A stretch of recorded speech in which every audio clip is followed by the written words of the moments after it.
राजस्थान में हाल ही में एसआईआर का काम समाप्त हुआ है।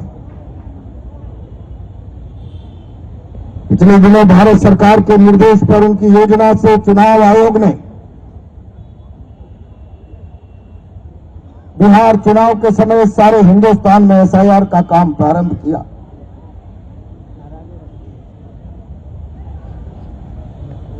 राजस्थान में भी प्रारंभ।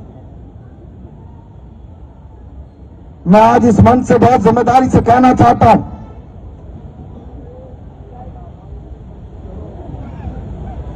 राज्य के मुख्य चुनाव आयुक्त के निर्देश पर यहां का प्रशासन राजस्थान का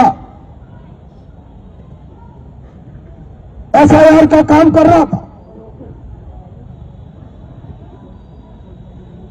कांग्रेस पार्टी के लोगों ने कभी यहां के प्रशासनिक तंत्र के कामकाज पर सवाल नहीं उठाया।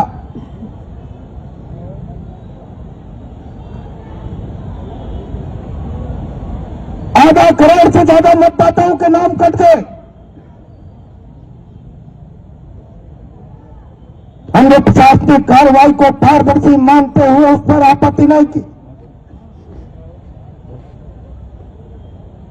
लेकिन कोटा पार्लियामेंट की मतदाता सूची में से 2,70,000 मतदाताओं के नाम कटने के बाद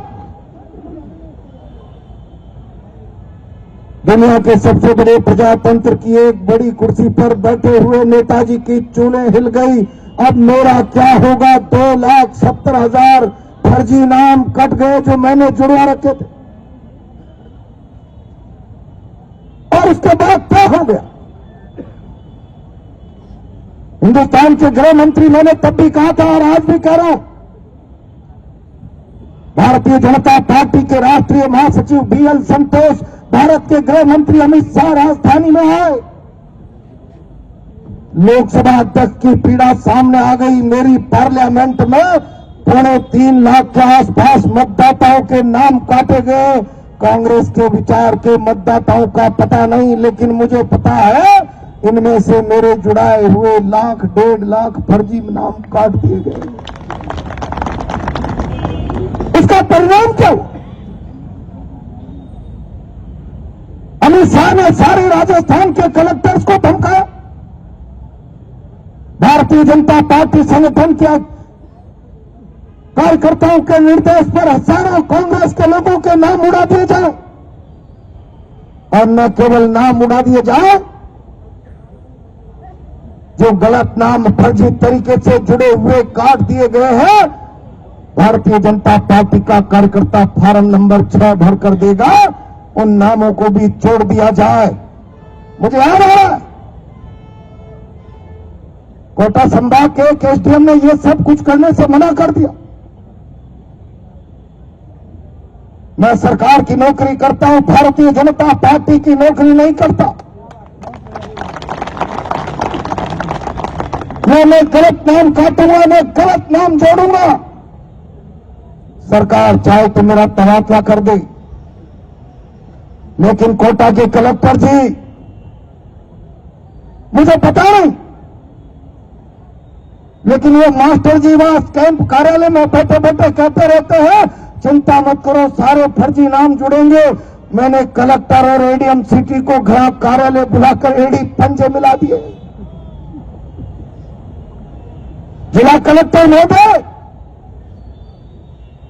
कलेक्टर राज्य मंत्री के बुलावे पर भी घर नहीं जा सकता, मुख्यमंत्री और कैबिनेट मिनिस्टर के अलावा, तो मास्टर के बुलावे पर जा रहे हो, घुटने टेक कर, नाक रगड़ कर, सहमति व्यक्त करके आ रहे हो। हाँ, तुम्हारे गलत नाम जोड़ेंगे, कांग्रेस के सही नाम काटेंगे। तो फिर मैं आज इस मंच से कहना चाहता हूं, कलेक्टर कोटा, कान खोल करके सुन लो, गलत नाम काट करके बता दो। भारतीय जनता पार्टी ने तय कर दिया कि हम प्रजातंत्र खत्म कर देंगे, केवल हमको मतदान करने वाला व्यक्ति ही मतदाता सूची का हिस्सा बनेगा। भारतीय जनता पार्टी विरोधी व्यक्ति को हम सारे लोकतांत्रिक अधिकारों से वंचित कर देंगे। अगर आपने लोकतंत्र का खून तय कर लिया, खून करना, तो फिर हमने भी कफन बांध लिया इस लोकतंत्र को बचाने के लिए। जान की कीमत पर भी हम भारत के प्रजातंत्र को बचाएंगे।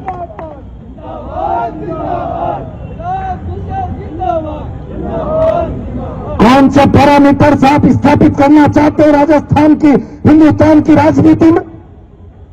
मैंने कल भी एक सभा में कहा था, मैं भी भारतीय जनता पार्टी का कार्यकर्ता रहा हूं। भारतीय जनता पार्टी की पंचनिष्ठाएं, जिसमें एकात्म मानववाद के बाद लिखा गया है समतामूलक समाज चाहिए हमको, लोकतंत्र में हम विश्वास रखते हैं, सर्वधर्म समभाव में हम भरोसा रखते हैं। भारतीय जनता पार्टी के राष्ट्रीय अध्यक्ष जी जेपी नड्डा जी, मदन राठौर प्रदेश अध्यक्ष जी, मुख्यमंत्री जी, गृह मंत्री जी, मैं आपसे कहना चाहता हूं, क्या आप भारतीय जनता पार्टी की पंचनिष्ठाओं को भूल गए, या सत्ता के लालच में, सत्ता के अंधेपन में भारतीय जनता पार्टी की पंचनिष्ठाओं का भी आप लगातार खून करते चले जा रहे हैं? भारतीय जनता पार्टी की पंचनिष्ठाएं कहती है लोकतंत्र में विश्वास, सर्वधर्म समभाव। आपने कह दिया एक समुदाय विशेष के एक एक विधानसभा की मतदाता सूचियों में से हजारों नाम काट दिए जाए। डीएनए के साइन शुदा नामों की लिस्ट पहले से तय हुई कैंप कार्यालय भारतीय जनता पार्टी के कार्यालय से सीधा बीएलओ को कह दिया गया, ये बीएलए लिस्ट लेकर आ रहे हैं फार्म नंबर 7 के साथ, इन तमाम को काट दिया जाए। क्या यही भारतीय जनता पार्टी का लोकतंत्र में भरोसा बचा? एक समुदाय विशेष, सर्वधर्म समभाव, समतामूलक समाज की बात करने वाली भारतीय जनता पार्टी के लोगों, क्या यही आपका सर्वधर्म समभाव, समतामूलक समाज? धर्म विशेष के लोगों के अधिकार जीने के समाप्त कर देंगे। समाज में वो लोग हमारे साथ जो खड़े हैं केवल उनके जीने का अधिकार रहेंगे, वरना सबको उर्दी का फै दिखा करके हम लोकतांत्रिक अधिकारों को उनका खून कर देंगे। मैंने कल एक सभा में कहा था, मैं यहाँ तमाम बुद्धिजीवी खड़ा है, वकील मेरे सामने खड़े हैं यहाँ पर। भाई विपिन बरतूनिया कह रहा था मजिस्ट्रेट लोग भी सुनने आ जाते हैं, मजिस्ट्रेटों को हमको सुनाना नहीं, जब जरूरत पड़ेगी सुनाएंगे। राजस्थान देश का सुप्रीम कोर्ट कह चुका है एसआईआर के नाम पर नागरिकता तय करना चुनाव आयोग का अधिकार नहीं है। भारत के लोक प्रतिनिधित्व अधिनियम की किसी धारा में उल्लेख नहीं है इस बात का कि चुनाव आयोग किसी व्यक्ति से दस्तावेजों के आधार पर उसकी नागरिकता तय करेगा। नागरिकता तय करने का सर्वोच्च अधिकार प्राधिकरण भारत का गृह मंत्रालय है, और गृह मंत्रालय खुद कुछ करने के बजाय राजनीतिक एजेंडा सेट करके चुनाव आयोग के माध्यम से इस मुल्क में सांप्रदायिक उन्माद पैदा करके हम पहले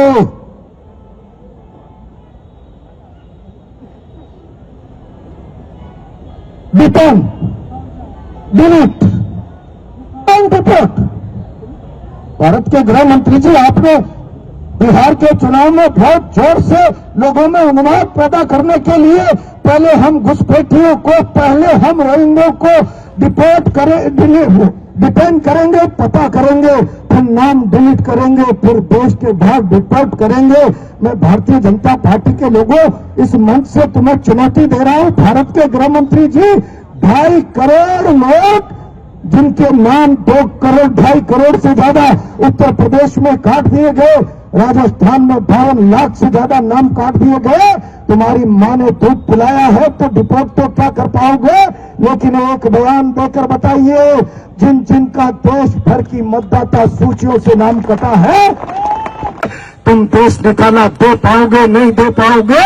2028-29 में सत्ता से तुम्हारा निकाला बाहर का रास्ता ये हिंदुस्तान दिखा देगा। मैं आज कांग्रेस पार्टी के कार्यकर्ताओं से जिम्मेदारी से कहना चाहता हूं, यह ऐसा समय अघोषित रूप से भारत के प्रजातंत्र के मुंह पर छीका लगाया जा रहा। मैं बहुत लंबे समय से चारों तरफ लोगों को जगाता हुआ आ रहा हूं, कहता हुआ आ रहा हूं, जब जब कार लोग सिंहासन पर सत्ता में बैठेंगे तब तक अपनी बहादुरी के किस्से गढ़ने के लिए अत्याचार करेंगे और अत्याचार का शिकार आम आदमी होगा। जब जब कार लोग सत्ता में होते हैं 24 घंटे जनता का डर सताता रहता है, तब अपने और जनता के बीच में उर्दी की पर्दे दीवारें खड़ी कर देते हैं। ये काम अगर कोई आज कर रहा है तो भारतीय जनता पार्टी की सरकारें कर रही। मैं बहुत जिम्मेदारी से आज यहां इस मंच से कहना चाहता हूं, गलत साहब, क्या भारत के प्रशासनिक सेवा के अधिकारियों का प्रोटोकॉल और आचरण मर्यादा यही बची? एक मास्टर के बुलावे पर कैंप कार्यालय में जाए और मास्टर कहता है मैंने झाड़ लगाई है, कार्यकर्ता बंधु तुम चिंता मत करो, सब नाम कटेंगे, सब गलत जुड़ेंगे, सब सही नाम कटेंगे। गलत चाहे राजस्थान की परंपरा नहीं, आप हथियार मत बनिए। और मैं भारतीय जनता पार्टी के गृह मंत्री, मुख्यमंत्री और प्रधानमंत्री से कहना चाहता हूं, प्रधानमंत्री जी आपने, मुख्यमंत्री जी, गृह मंत्री जी, भारत के संविधान की शपथ लेते समय कहा था हम बिना किसी भय, पक्षपात, भेदभाव के सबका साथ नहीं करेंगे। क्या ये लोगों के साथ बिना भय के, भेदभाव के, पक्षपात के तुम्हारा न्याय है? जो तुमको वोट नहीं देगा, जो वैचारिक दृष्टि से तुम्हारे झंडे के नीचे नहीं खड़ा है, उन तुम्हारे लोगों के प्रजातांत्रिक अधिकारों का हम खून कर देंगे, उनका कत्ल कर देंगे। क्या यही भारतीय जनता पार्टी का लोकतांत्रिक चेहरा है? तब मैं मोदी जी कहना चाहता हूं, यह अटल बिहारी वाजपेयी, लाल कृष्ण आडवाणी, भैरव सिंह शेखावत, राजमाता विजयराजे सिंधिया की भारतीय जनता पार्टी नहीं बची। तब अटल बिहारी वाजपेयी ने कहा था मैं एक वोट से सत्ता छोड़ रहा हूं,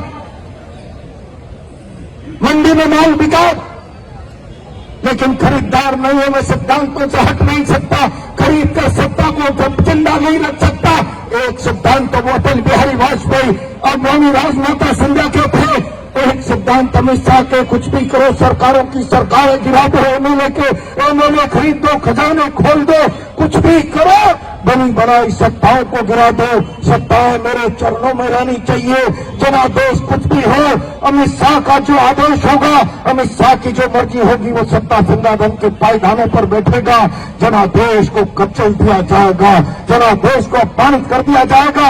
और ये मैं नहीं कर रहा, सारे हिंदुस्तान ने देखा है, महाराष्ट्र से लेकर सारे हिंदुस्तान में, मध्य प्रदेश, कर्नाटक, जनादेश की सरकारों को गिराकर जनादेश का खून होते हुए देखा। क्या जनादेश का खून करने का अधिकार भारत का संविधान दिल्ली की सरकार को देता है? क्या बहुमत के आधार पर भारत के संविधान की आचार संहिताएं खत्म कर दी जाएंगी, वो अप्लाई नहीं होंगी? और मैं बहुत जिम्मेदारी से कह रहा हूं, जब जब इस प्रकार का शासन तानाशाह होता जाता है और तानाशाही पर अंकुश नहीं लगा तो फिर उसकी सीमाएं समाप्त हो जाती है। और सीमाएं समाप्त होने का मतलब है वो बेतहाशा जुल्म करता है, उसकी जुल्म की सीमाएं समाप्त हो जाती है। और सबसे ज्यादा उसका शिकार अगर किसी को होना पड़ता है तो आम मतदाता को, आम वोटर को होना पड़ता है। भारत की सरकार तानाशाही की सीमाओं की पराकाष्ठा पार करती जा रही है। कोई बोलेगा तो ईडी लगेगी, कोई बोलेगा तो सीबीआई लगेगी, कोई बोलेगा तो इनकम टैक्स लगेगा। मैं जिम्मेदारी से, मेरे सामने अधिवक्ता बंधु, मैं आपको संबोधित करने तो नहीं आया, लेकिन समाज के बुद्धिजीवी वर्ग से कहना चाहता हूं, मैंने कल भी एक सभा में कहा था, देश में भय का माहौल है, देश में भय का माहौल है। और इस भय के माहौल में बुद्धिजीवी ने भी डर की चादर ओढ़कर मौन धारण कर लिया।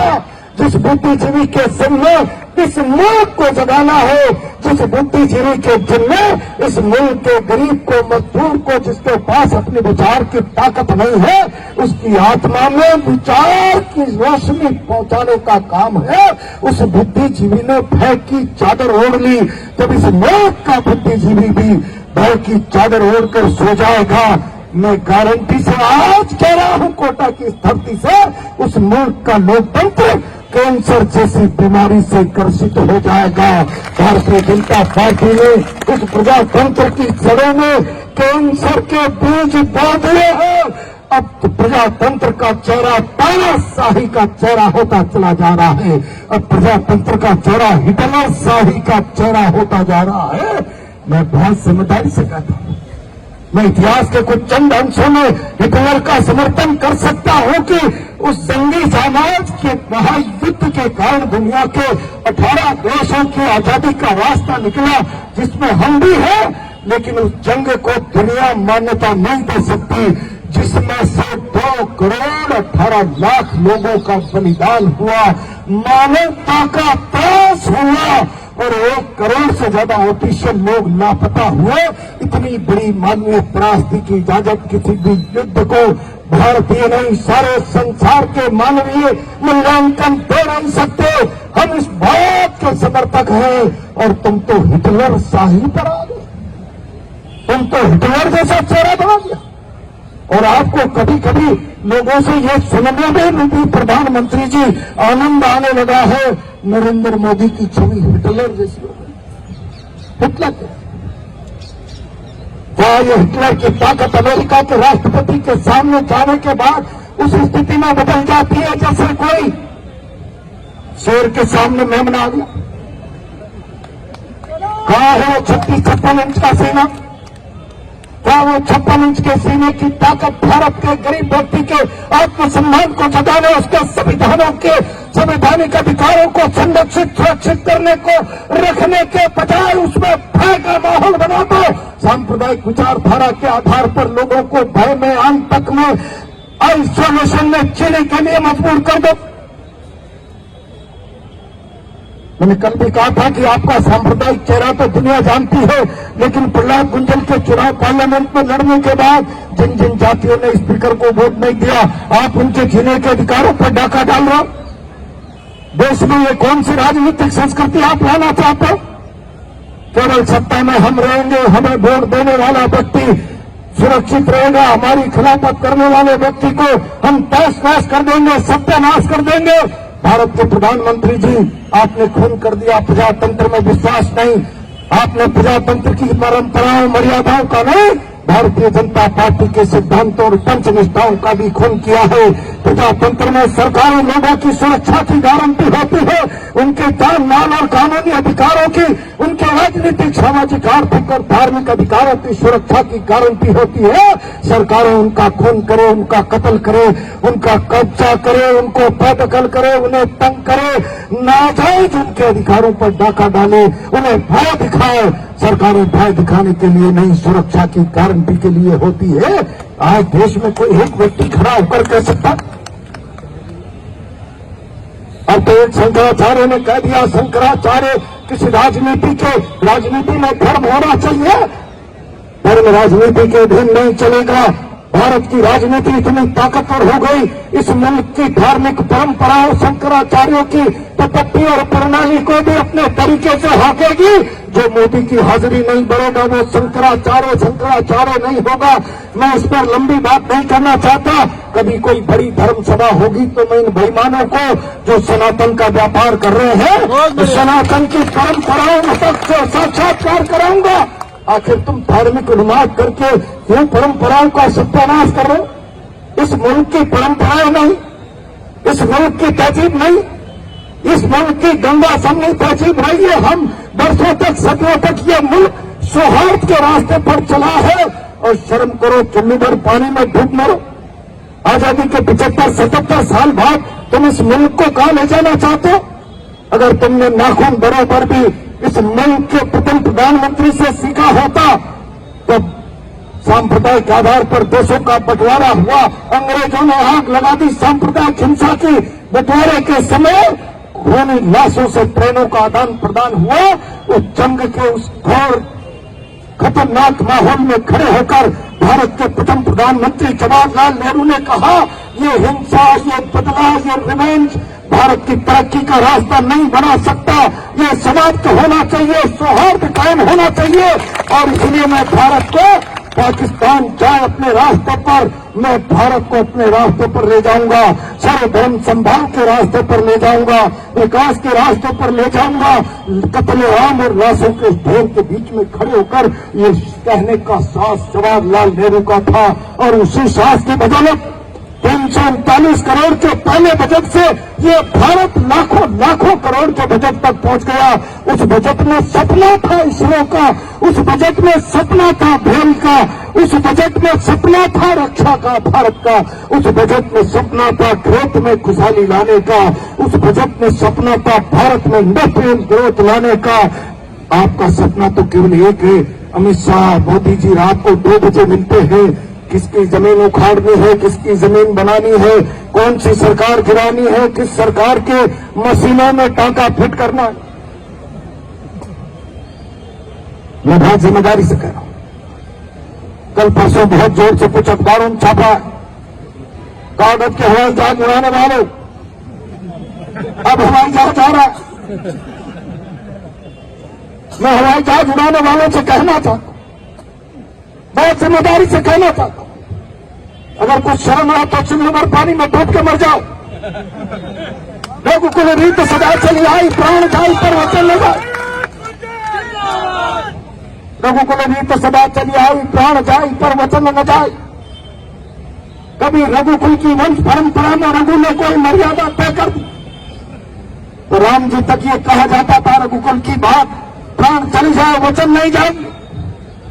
बिरला जी 2014 के सितंबर के महीने में बरथुनिया के सामने की पब्लिक मीटिंग में मैंने दक्षिण नहीं कराया था। अगर अगले चुनाव तक मैं हवाई जहाज नहीं चला पाया तो अगला चुनाव नहीं लड़ूंगा। आपने 19 भी लड़ लिया, आपने 24 भी लड़ लिया।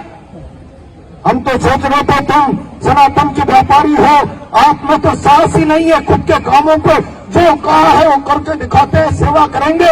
मैं पार्लियामेंट में तब चिल्ला के कह रहा था, 10 साल के सांसद हो बिरला जी, हिम्मत और मां का दूध पिया तो कहो, मेरे कामों पर मोहर लगाओ। मोदी मंदिर की चादर ओढ़ कर अपने काले चेहरे को मत छुपाओ। मोदी मंदिर की चादर ओढ़ कर, तो मैं तो सोच रहा था मोदी मंदिर की चादर ओढ़कर अपने आप को नैतिकता के पैमाने पर सही साबित करने वाले बिरला जी, आपकी शपथ तो होगी अर्जुन की तरह, सूर्यास्त से पहले अगर मैंने जयद्रथ को नहीं मारा तो अग्नि समाधि ले लूंगा, अगला चुनाव नहीं लड़ूंगा। अर्जुन ने तो मार दिया।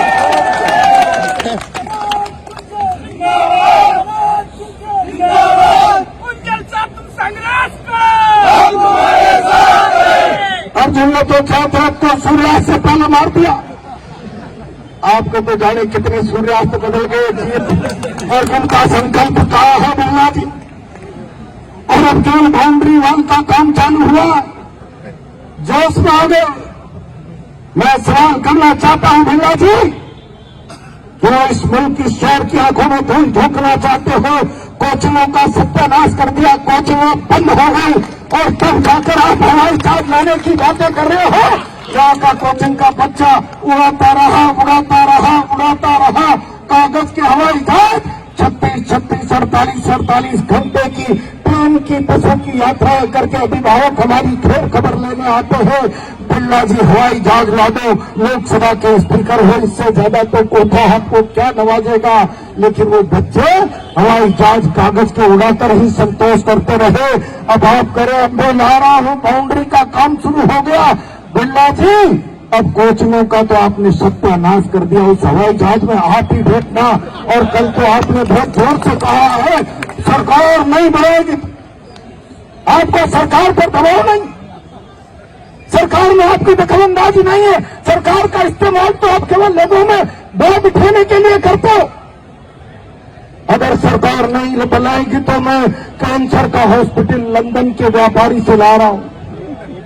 वो तो लोग समझ ही जाते, लंदन का व्यापारी आ रहा है तो कुछ गुड़गोबर है।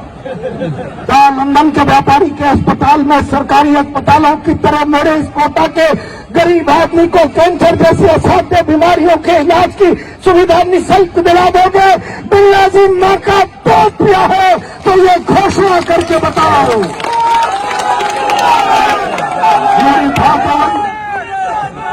मेरी बात हो गई है लंदन।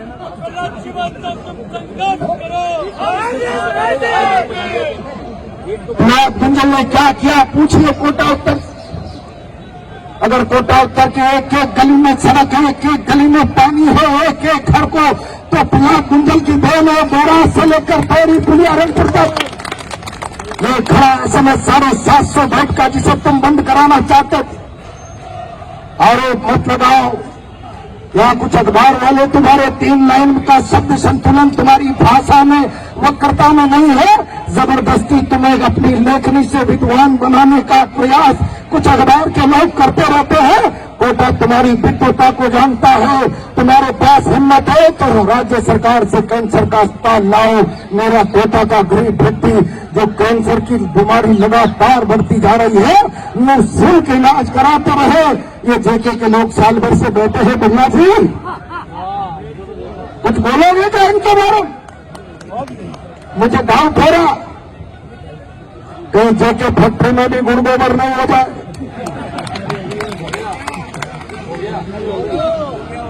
अगर हो गया गुड़ गोबर जेके फैक्ट्री में तो तुम्हारी आवाज नगार खाने में चूटी की तरह बोलती रहेगी। मैं तो तुम्हें आकर पहले भी दम के साथ कहकर गया हूं, आज फिर कह रहा हूं, जेके के मजदूर के लिए लड़ना पड़ा तो मैं लड़ूंगा, इस बात का भरोसा दे रहा हूं।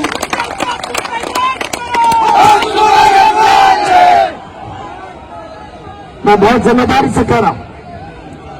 क्या हो रहा है इस कोटा में? मैंने जब कुछ पार्टनरशिप की बातें कही तो फिर क्या हुआ?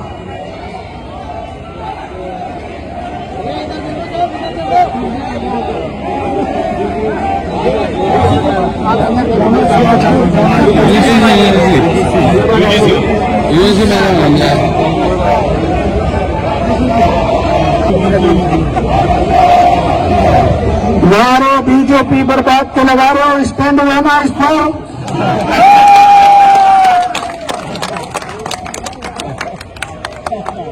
कार्यकर्ता बंधु, मैं बहुत जिम्मेदारी से आज आपसे कह रहा हूं, अगर सरकार ने लोकतंत्र का खून करने का इरादा तय कर लिया तो तुम्हारी ट्रेनों में अगर कांग्रेस जिंदा है तो सिर पे कफन बांध लेना। हमने भी बलिदान के रास्ते पर जाने का संकल्प ले लिया है। गलत नाम नहीं जुड़ने देंगे, चाहे कुछ भी हो जाए। और आज तो मैंने केवल आपको वैसे ही बुलाया, जरा मेरी बात से जो सहमत हो हाथ खड़े कर देना। अभी तो बात ही नहीं थी, पहले ही से 15 फरवरी को होने वाली मतदाता सूचियों में गलत तरीके से फॉर्म नंबर 6 के आधार पर नाम जोड़े गए, गलत नंबर फॉर्म नंबर 7 के आधार पर गलत नाम काटे गए, तो मतदाता सूचियों के अधिकृत प्रकाशन के बाद कोटा पार्लियामेंट के कांग्रेस के कार्यकर्ता इस कलेक्टर या डिविजनल कमिश्नर कार्यालय के बाहर बेबुनियादी पड़ाव डालेगा, बोरी पिस्टल बांध कर कहा देगा। कौन कौन तैयार है? पूरी ताकत से तैयार है।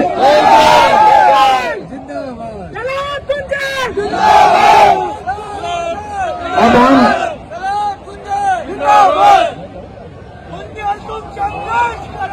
हम तुम्हारे साथ हैं।